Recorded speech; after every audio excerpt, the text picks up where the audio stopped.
Hi, I'm Sherry from the National Institutes of Health with a grant application submission tip for success. If you can't view it, we can't review it. You carefully prepared your application following all institution, application guide, and opportunity instructions. You got the application to your authorized organization representative for submission by the agreed-upon internal deadline. You even saw a notification in your inbox that your application was successfully submitted.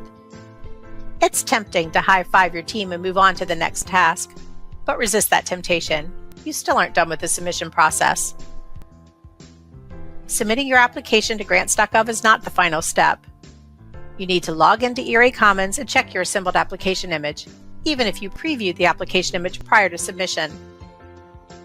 The assembled application image posted in ERA Commons is the document reviewers and staff will use for funding consideration, not your preview. It's your responsibility to track your application through to ERA Commons. Verify all submitted information was assembled correctly, and notify the ERA Service Desk of any assembly issues. We give you a 2-business-day application viewing window to check your application image in ERA Commons. You can make corrections within that window as long as you are still before the submission deadline. If you can't view it, we can't review it. And if we can't review it, we certainly can't fund it. So check out your submitted application image and then go high-five your team for a job well done.